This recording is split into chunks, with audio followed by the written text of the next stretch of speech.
Benoît au Canada, Julie à Bordeaux pour son nouveau travail. Je vais être triste de quitter cet appartement. Pourquoi tu ne restes pas? Tu peux trouver d'autres colocataires. Mais Julie a raison. D'autant plus que tu détestes les déménagements. Ça, c'est pas grave. Si je trouve quelque chose avant ton départ, tu pourras toujours me donner un coup de main. Alors ça y est, Benoît, tu vas ranger ton bureau de directeur? Qu'est-ce que tu veux dire? Benoît, un bureau de directeur? Ne l'écoutez pas, il exagère. Eh pas du tout. Monsieur Royer a un bureau au 6e étage avec vue sur le parc. Juste à côté de la salle de réunion, en face du bureau de monsieur Joubert, notre PDG. Oh bah je veux voir ça. On y va tout de suite. Si vous voulez le voir.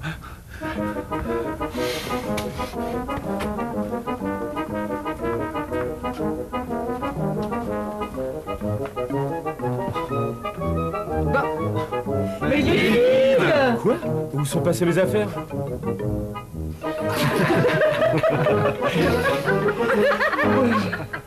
Et toi, Julie, c'est d'accord pour ce studio à Bordeaux? Oui, mais il n'est pas dans Bordeaux, il est en banlieue. Ça va pas être facile pour ton travail. Faut se déplacer quand on est responsable d'achat. Maman me donne sa voiture. Elle est gentille, maman. Et les passages piétons à Bordeaux? Dis donc, tu dépasses pas un peu? À peine. Et arrête de me critiquer, je me garais très bien en marche arrière quand je préparais mon permis. Oui, le moniteur était sûrement sous le charme.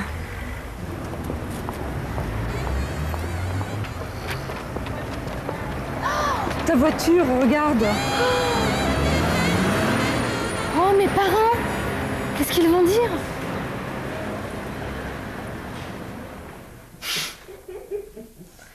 C'est ça, moquez-vous de moi, comme si vous étiez des champions du volant. Du volant, non, mais du sport, certainement. Demande à Pascal.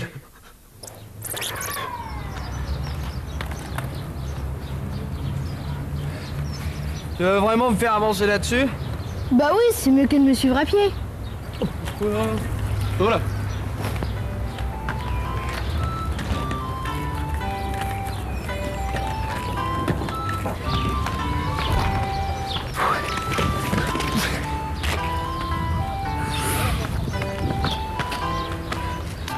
Tu trouves vraiment ça moins fatigant que la marche à pied?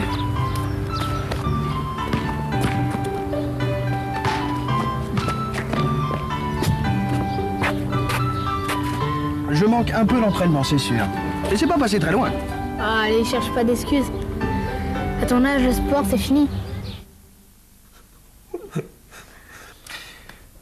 T'as qui le tour de faire la vaisselle? À Benoît. Ah non, je l'ai fait hier. C'est à toi. Mais non, avant-hier, j'ai remplacé Pascal, qui t'a remplacé la semaine dernière et qui... Ah, excusez-moi. Travail oblige. Ah non, tu vas pas nous faire le coup de la défense? Allô? Excusez-moi. Allô? 20 000 personnes habitent ici, dans cette partie qu'on appelle... Oui? Les boutiques et les cafés que vous avez vus attirent beaucoup de monde. Je vais m'énerver. Oui? En chemin, je vais téléphoner à Richard et nous prendrons rendez-vous avec lui. Qu'est-ce qui se passe? La batterie est déjà déchargée? J'ai peut-être lu le mode d'emploi trop vite. Ne vous inquiétez pas, nous ne sommes pas coupés du reste du monde.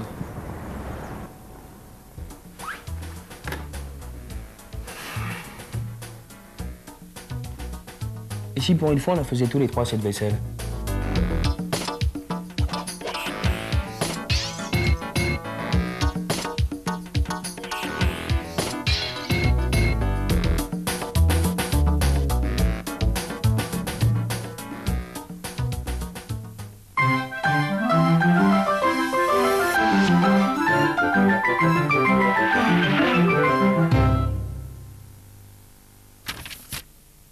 Bonjour.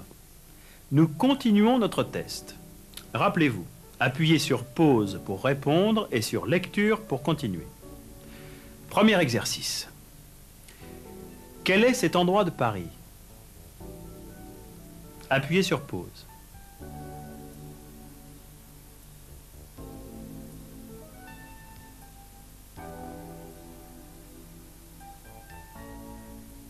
Oui, c'est le marché aux puces de Saint-Ouen, au nord de Paris.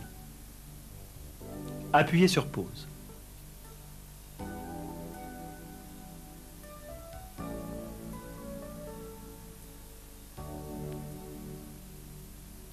C'est le parvis de la Défense. Appuyez sur pause.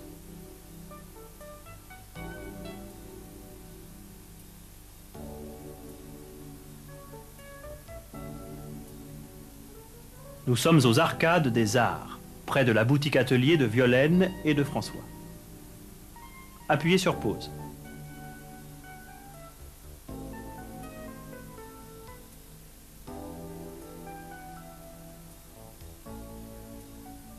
Voilà le marché Mouffetard où il est très agréable de faire ses courses.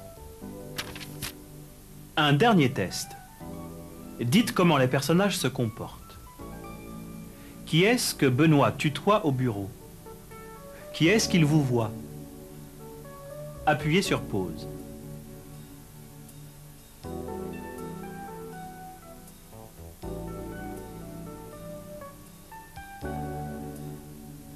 Il tutoie ses collègues. Il vous voit ses clients, son directeur. Comment des amis se saluent-ils? Appuyez sur pause.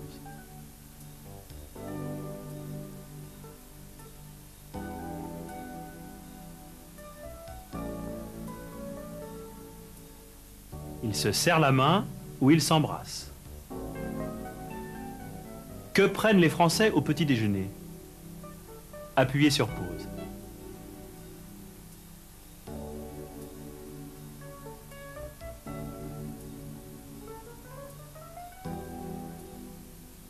Ils prennent le plus souvent du café au lait ou du thé avec des croissants ou des tartines de pain beurré.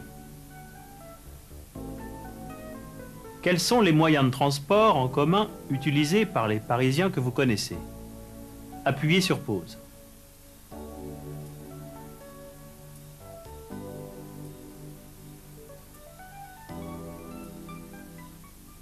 Ils prennent le métro ou l'autobus. Et vous, quel moyen de transport prendrez-vous pour venir en France? Nous vous attendons. Au revoir et à bientôt.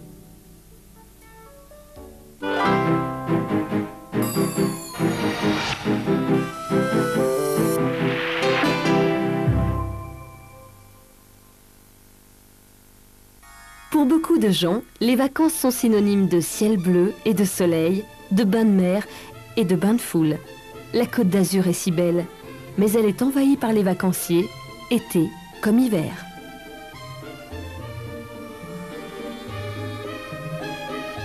Et la Corse alors, avec ses magnifiques plages et ses vieux villages. Ces plages et ces montagnes sont de plus en plus fréquentées et il sera bientôt difficile d'y trouver la solitude. Mais pour ceux qui préfèrent le calme et la tranquillité au bruit de la foule, il existe d'autres destinations.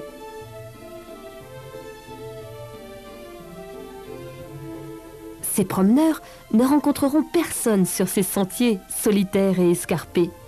La vue sur la campagne est splendide.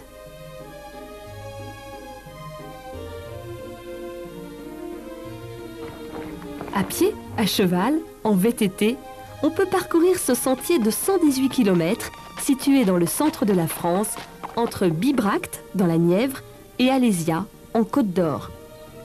Les randonneurs le prennent pour retrouver la vraie nature. Ils peuvent s'arrêter pour dîner et dormir dans des fermes accueillantes et passer une soirée avec les habitants. La randonnée est très pittoresque. Le sentier traverse de vieux villages. Ces lieux ont peu changé depuis des siècles. Et on arrive enfin à Alésia, au pied de la statue de Vercingétorix. Où que vous alliez, bonnes vacances à tous.